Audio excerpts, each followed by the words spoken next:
Okay, so what I've got here is a 3-aspect signal.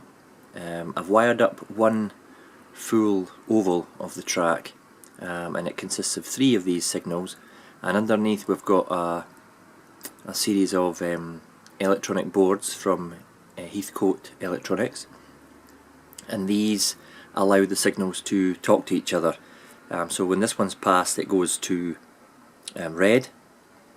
The one behind it will change its colour, and then the other one in the chain will also reflect what this signal is set at. Sounds quite complicated, but it's, obviously after a period of time, this one is on a timer called a mass sequencer, again from Heathcote, and it changes to amber, which then changes the other one, to green, etc., and then it goes to green. And obviously as the train keeps going round and round and round, it just kind of goes through this sequence. If a train stops and doesn't cross one of the next signals, the signals will remain until that signal is triggered. How they're triggered is, underneath the track there's the board, and you drill a hole, and if you can see the 2 circles there with the reflectors, they are the sensors. And when that is breached, the signal turns to red, and I'll show you. It's gone to red now because even me just putting the camera over it has flicked it, and it's there it is on the timer, so it's gone to amber, and eventually it will go back to green. You can adjust the length of the timer depending obviously what length of track you've got, what size of oval, so you don't have the trains crawling around, you can have a decent speed, and the light will go through its sequence. There you go. And obviously the other ones in the chain have also been altered as a result of this one going through and changing it to red. Okay, it's very realistic. One of the boards here, they're like £17 I think each. I've spent a fair few pounds on them in the last month or so. This is the Erdask 4, and this is set up for a 2-aspect signal. And you've got to, when you order them from them, you've got to specify which aspect your signals are. And obviously he's just put a wee red and a green there to show me that it is in fact a 2-aspect one. Obviously the 3-aspect one is the same, it's identically looking chip board, but the chip's obviously different there. Underneath it there, all the connectors are labelled. My pencil here, you've got the 0, plus, send, receive, and then you've got even the colours of the signals, so you know which one's common rail, the red, yellow, green, and a double yellow if you're using a 4-aspect. And there are the sensors sticking out there that go through the baseboard. It's all the instructions come with the boards when you buy them. It's something like an 8.5mm drill bit you put through the bottom of the baseboard after you've laid the track, trying not to go right through the sleepers like I did on one of the other occasions. So you've got to put a bit of tape on your drill bit. So that's the stage I'm at so far. I'll take you around to show you the other signal I've got on this line.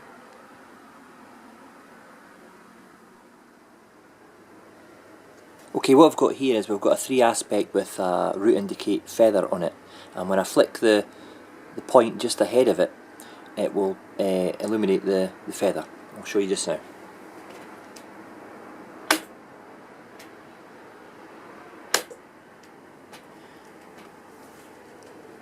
Obviously when the train passes it, there's 2 sensors on this one as the tracks diverge, and they'll send the circuit board underneath here, which is wire-tastic just now, and it does all the necessary. When the signal is activated, or the sensor, see it goes red, that shows that I've activated the sensor on the track above. One small issue I had here is you've got to wire the board to the point accessory switch, but of course I'm running DCC coming from these wires, and this is connected with DC, and it resulted in the board getting very hot and the signal going doolally. All the lights came on at once. So I'm going to have to buy myself a Pico PL15 to replace this accessory switch. The Pico PL15 is a twin micro switch which will allow me to continue to control the polarity of the point and the frog, and also allow me to operate the movement of the blades to put on and off the feather. So at the moment it's working as I've just showed you before, because I've actually got the track unpowered. Otherwise it would just overheat and fry the chip. Okay, what we have here is we've got a left hand turnout, and attached to it is a left hand route indicator, or feather as it's also known. At the moment the signal's set at green. What I'll do is I'll flick the switch to divert the point to the left, and it should indicate this by lighting up the feather.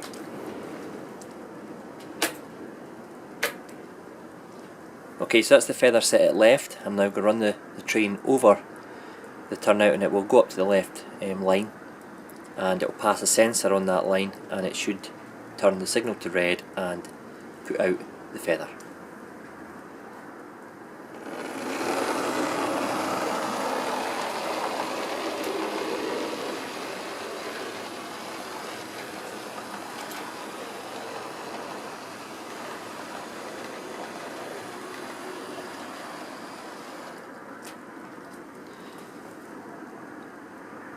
As soon as the train passes the sensor, it automatically switches off the feather, because there can't be a feather on when the signal is at red. And when I flick the switch back to the normal point, it will remain at red until the train passes the signal up above, to set it to amber and then to green.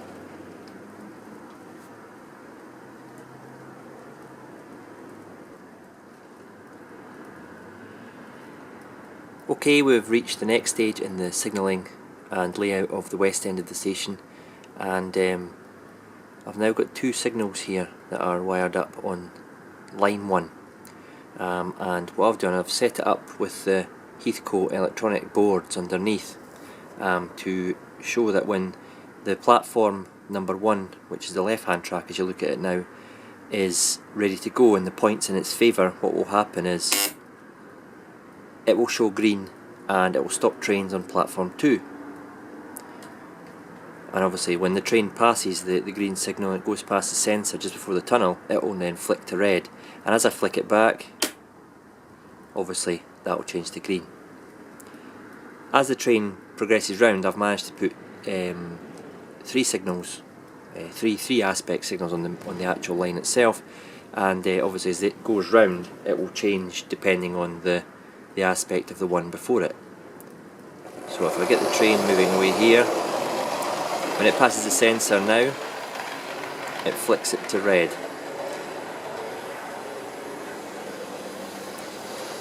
As it approaches the second signal, which is green, it goes through, flicks that one to red, then flicks this one in front of us to amber,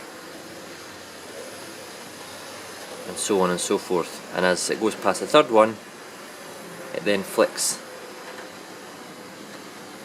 the signal eventually to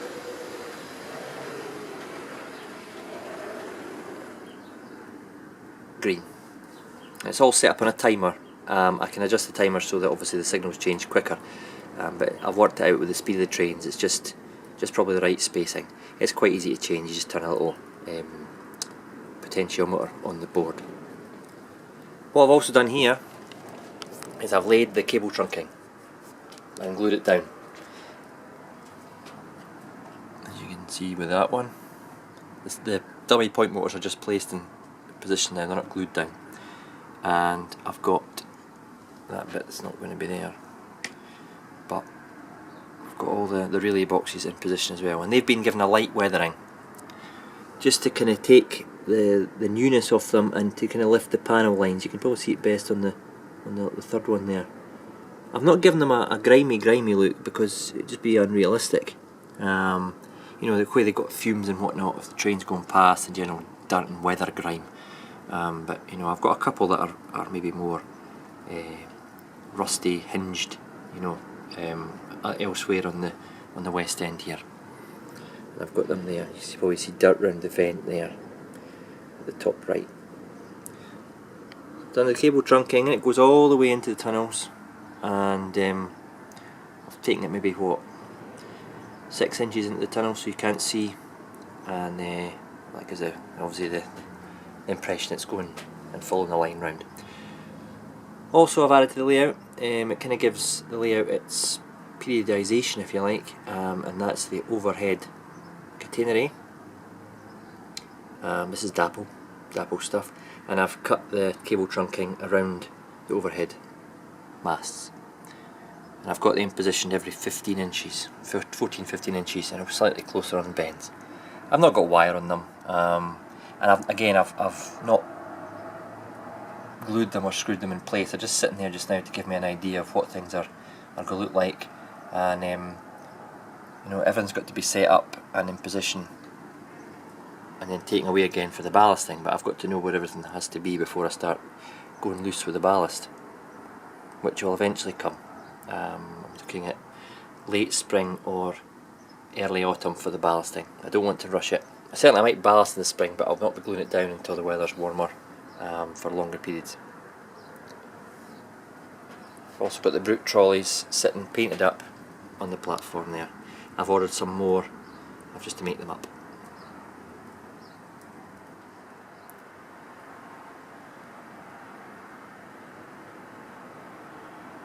Okay, I've now fitted the trunking at the east end of the station, and that's all in place now, just awaiting the remaining signals.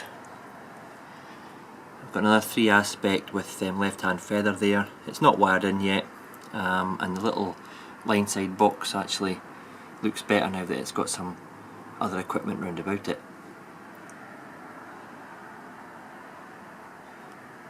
Cable trunking under the bridge will follow on to the left hand track and also bridge over and continue around with the 3 main lines on the lower section. A wee bit of cutting in required there with the motors to get them to fit with the 3-way point, because the 2 actual switches for moving the points, the arms if you like, they're quite close together, so I had to trim bits and pieces off the actual grey point motors to make them sit in place with the cable trunking. Quite pleased the way it's turned out.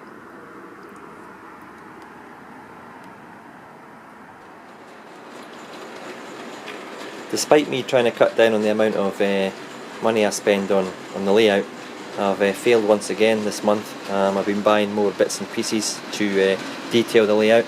I've got these exclusive first edition painted, ready to place postal boxes. There's 4 varieties there, or there's a large one, there's one with the kind of like the modern small box on the side, and there's a hexagonal one which I think is an older King George version, and then there's a Queen Elizabeth the second ER2 modern postal box there.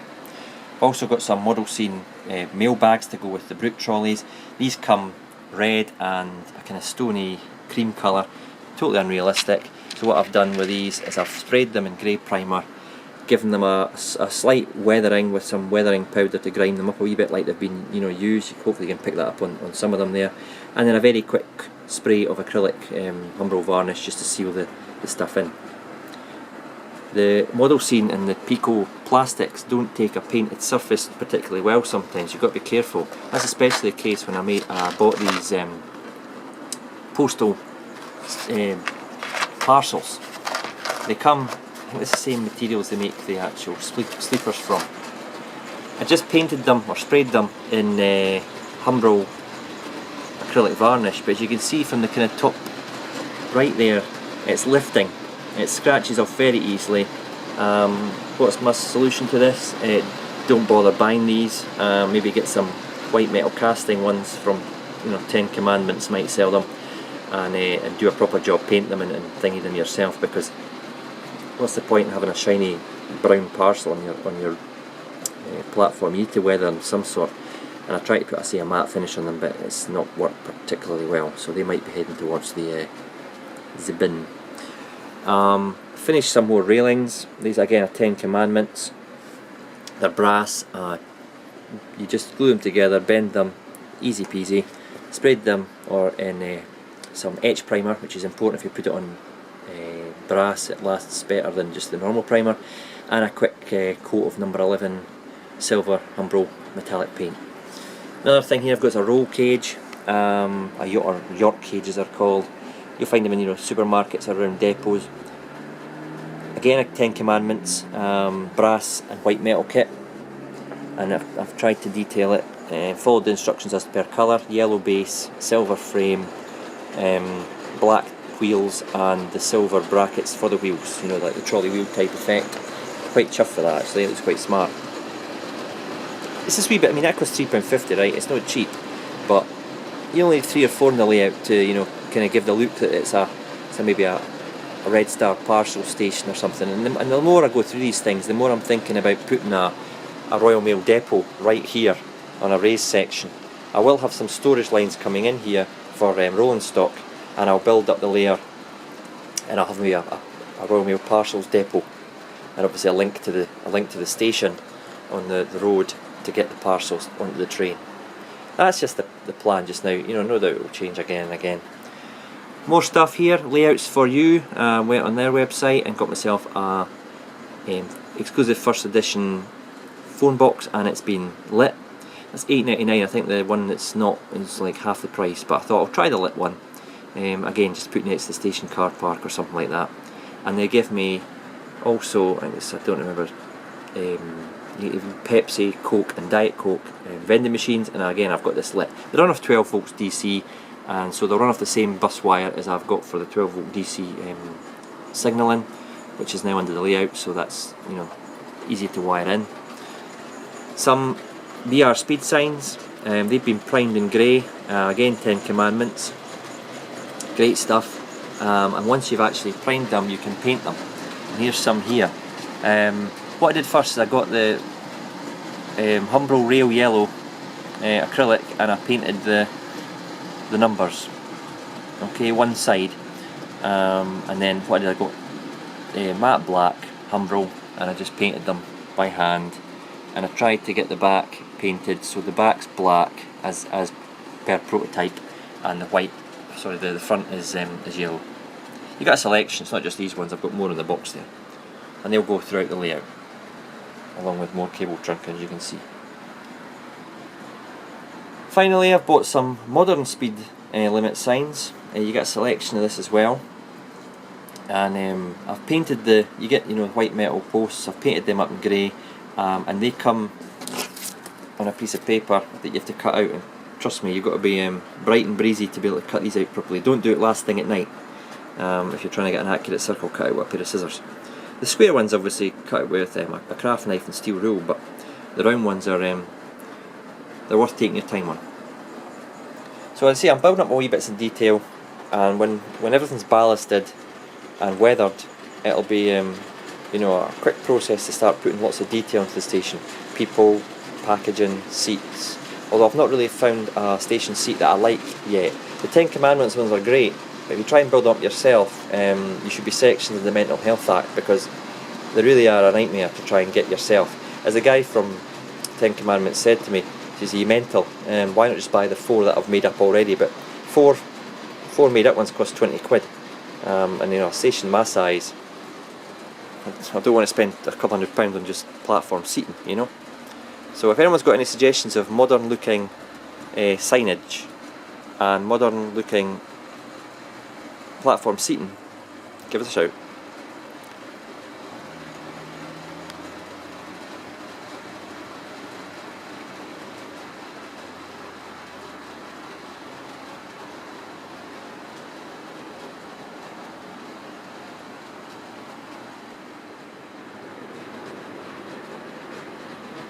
Okay, to round up this March update, I'll give you a quick run through of the signal box that I've been working on for the west end of the station.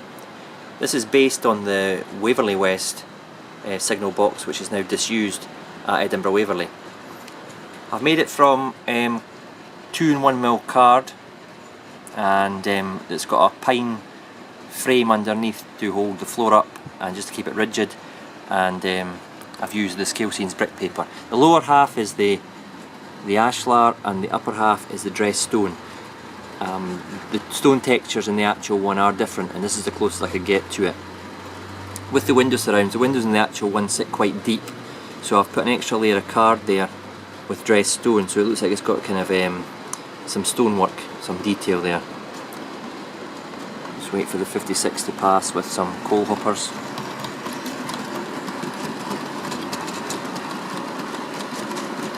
Hope you agree, it kind of completes the look. It's not got a roof on it as yet, obviously. That's this week's job. I might make it out of MDF or ply. It's quite a thick set roof in real life, and it's got a kind of chamfer on it, so I'll have to get busy with that. I've cut it into the wall, so it sits, you know, as it's meant to be there, and same at the other end. And the windows and doors are from York Model Making. I actually got them made especially for this. I gave them the plans. In fact, I gave them rough drawings and they came up with the plans. They did a really good job. This was last autumn, summer autumn I got these done, but it's just first me getting round to actually doing something with them. They're fully glazed, you know, it comes with the glazing, and they provide sticky back tape on the back of the windows. You just peel it off and stick the acrylic or the whatever it is, clear acrylic on as glass. I painted them with a Humbrol gloss ivory colour, and I've just toned them down with a matte wash of matte coat before I put all the glazing in. The doors are different for each end, and they've produced these pretty well in the actual working drawings, and they provided them as per prototype. And inside I've got a wood textured flooring, and the hole at the back there's going to be a pillar inside, and that's the wiring, and there's going to be a light on the roof to give it a lit effect. There's the back end. I've just held it in. The grey bandle on the bottom there is a bit of plastic card, just sprayed grey, and that kind of gives it extra support against the floor. And the windows are all glued in place with Deluxe Rocket and UHU glue. I'm quite impressed actually. It's my first ever scratch built project, and while it's been on the go for nearly 8 months now, you know, I didn't want to rush it. I have to take my time, and I say now we're getting near the stage where I'm going to put a roof on it, and maybe some interior detail, you know, some desks and the actual signal mechanisms, and some maps on the wall of the junction. I'm quite impressed. It goes obviously into the actual brickwork. It's a solid structure on its own. It's got a back to it, and I've put brick paper on the back as well, because you'll be able to see it when the trains go past on the upper level. I see York Model Making did a great job of the windows, and that's all to scale, and the cable trunking, you know, going into it there to feed the signals with information from the signal box. I'm quite chuffed actually. I'll kind of zoom out a little bit, and then you can see how it sits in the actual environment of the station. When it's got the roof on it, and it's, I mean, I'll weather it eventually, and I'll tone down the windows. It's disused. It's been disused since, oh goodness, as long as I can remember. It was always a dirty, grimy structure, even in the mid-80s when I was a lad. So I don't know what I'm going to do with it. I might make it still operational. I might make it disused and darken the windows with grime and whatnot. I'll see. I'm just kind of keen to get it in place, because that'll be the last link in the chain for getting ballast ready. I'll now know where to put ballast around the building. I'll put the ballast in place. I'll lift all the building and all other kit with the ballast unglued.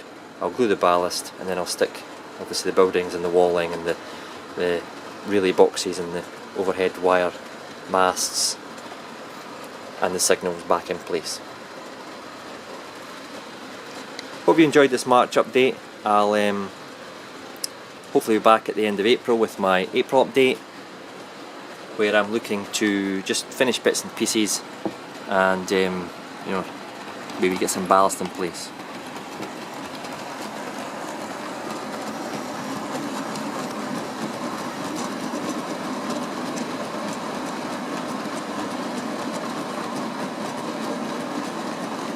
That's it for now. Any comments, suggestions, please, as always, feel free to post them on this video. Cheers now.